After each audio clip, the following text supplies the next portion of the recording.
ในวันที่22เมษายน2026นี้คณะปฏิบัติงานพิเศษรัฐบาลเวียดนามได้ไปวางพวงมาลาอยู่อนุสาวรีย์ร่วมสัมพันธ์สุภพลาวเวียดนามอยู่แขวงเสียงขวาง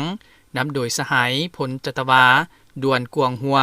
หัวหน้ากรมนโยบายสังคมองค์การผู้ประจำคณะปฏิบัติงานพิเศษรัฐบาลเวียดนามพร้อมด้วยคณะในโอกาสที่เดินทางมาเยี่ยมยามและเฮ็ดเวียกอยู่สาธารณรัฐประชาธิปไตยประชาชนลาว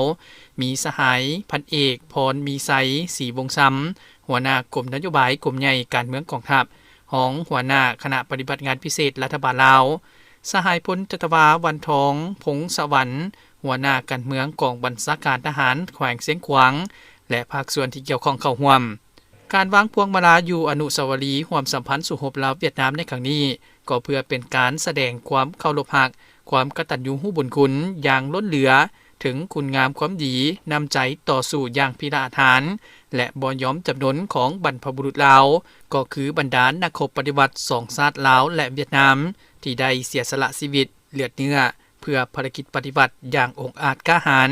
ต่อสู้เคียงบ่าเคียงไหลต้านศัตรูตัวเดียวกันอันละอิดละเอียวยืดเยื้อยาวนานภายใต้การสินำนำพาของพรรคประชาชนปฏิบัติลาวและพรรคคอมมิวนิสต์เวียดนาม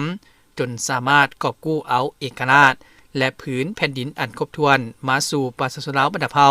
ให้มีความเจริญรุ่งเรืองศรีวิไลเป็นเก่าๆและประกาศเอกราชสถาปนาเป็นสาธารณรัฐประชาธิปไตยประชาชนลาวอนุสาวรีย์ร่วมสัมพันธ์สุภพเวียดนามลาวแม่นสัญลักษณ์แห่งน้ำใจสามัคคีสายพัวพันอันสนิทแน่นระหว่าง2พรรค2รัฐและกองทัพ2ประเทศก็คือการเสียสละเลือดเนื้อเพื่อภารกิจปฏิบัติของทหารอาสาสมัครและเสี่ยวสารเวียดนามในภารกิจต่อสู้ญาติเอาเอกราชของประชาชนลาวอนุสาวรีย์ร่วมสัมพันธ์สุภพลาวเวียดนามทั้งเป็นสถานที่เพื่อให้คนรุ่นหลัง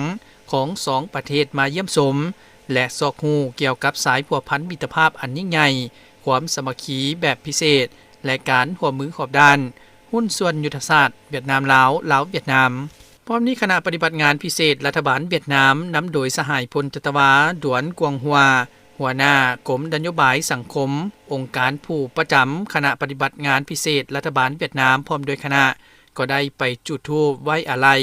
ถึงดวงวิญญาณของบรรดาทหารอาสาสมัครและเสี่ยวสารเวียดนามที่เสียสละเพื่อชาติด้วยความโศกเศร้าเสียใจและอาลัยอาวรณ์ตื่มอีก